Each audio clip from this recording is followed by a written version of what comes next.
भारतीय राज्यघटनेने अनुसूचित जातींच्या महिलांना स्थानिक स्वराज्य संस्थांमध्ये सन्मानपूर्वक प्रतिनिधित्व मिळावे, निर्णय प्रक्रियेत प्रत्यक्ष सहभाग असावा आणि पारंपरिक सत्ता केंद्रांना छेद मिळावा या उद्देशाने आरक्षणाची तरतूद केली आहे। मात्र शिराळा ग्रामपंचायतीत नुकत्याच पार पडलेल्या ग्रामसभेत घडलेल्या प्रकारामुळे या घटनात्मक उद्देशांवरच प्रश्नचिन्ह निर्माण झाले आहे।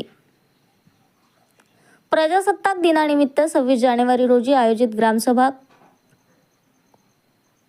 कोरम अभावी तहकूब झाल्यानंतर 5 फेब्रुवारी रोजी पुन्हा ग्रामसभा घेण्यात आली। मात्र या ग्रामसभेत विकास कामांचा लेखाजोखा मांडला जाण्याऐवजी गोंधळ, टाळाटाळ आणि जबाबदारीपासून पळ काढण्याचा प्रकार घडल्याचा आरोप ग्रामस्थांनी केला आहे।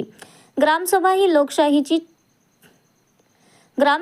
लोकशाही चर्चेचे व्यासपीठ न राहता सत्ताधाऱ्यांना अडचणींपासून वाचवण्याचे साधन बनल्याची भावना व्यक्त होत आहे। ग्रामस्थांच्या म्हणण्यानुसार ग्रामपंचायतीतील महिला सरपंच अंकिता मिलिंद तायडे प्रत्यक्ष निर्णय प्रक्रियेत दिसून येत नाहीत।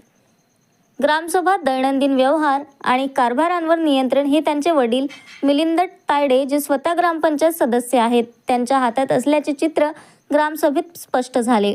हा प्रकार केवळ प्रशासकीय अनियमिततेपुरता मर्यादित नसून महिलेला केवळ नावापुरती सरपंच ठेवून प्रत्यक्ष सत्ता इतरांच्या हातात देण्याचा प्रकार तर नाही ना, असा थेट सवाल ग्रामस्थांमधून उपस्थित होतो आहे।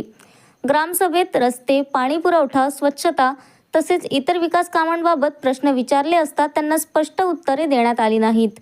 उलट काही व्यक्तींनी दारूच्या नशेत गोंधळ घालून मुद्दाम वातावरण तणावपूर्ण केल्याचा आरोप ग्रामस्थ करीत आहेत। मी बाळासाहेब आमले, राणा शिराळा। मी शिराळा रहिवासी आहो। आमची ग्रामसभा ही 26 जानेवारीला होणार होती। ती ग्रामसभा तहकूब होऊन 5 फरवरीला घेण्याचे ठरवले होते आणि काल 5 फरवरीला सभेसाठी गेलो असतो आम्ही। आमच्या सभेमध्ये सरपंच अंकिता मिलिंद तायडे ह्या उपस्थित नव्हत्या। या अगोदर 26 तारीख होती, त्याला सुद्धा त्या हजर नव्हत्या, झेंडावंदनला सुद्धा हजर नव्हत्या।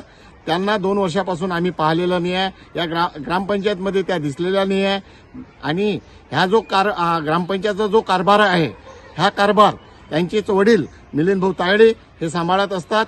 आम्ही त्यांच्याकडे प्रश्न घेऊन गेलो असता, त्या ग्रामसभेत आम्ही प्रश्न मांडायला गेलो असता, त्या ग्रामसभेत त्या सुट्टीवर आहे असं सांगत होते आणि त्या जो कारभार आहे तो स्वतः सांभाळत होते ते।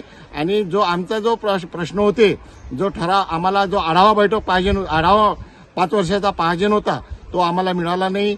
त्यांच्याकडनं उडवाउडीचे उत्तर मिळाले।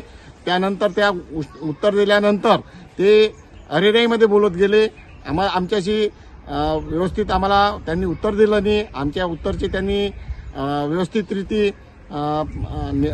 व्यवस्थितरीती त्यांनी हँडल केलं, म्हणजे सांभाळलं नाही आणि आम्हाला आमच्या प्रश्नाचे उत्तर न देता सभा तहकूब करून, सभाला समाप्ती करून त्या सभेमधून निघून गेले आणि कोणाला ग्रामस्थांना धक्काबुक्की सुद्धा केली।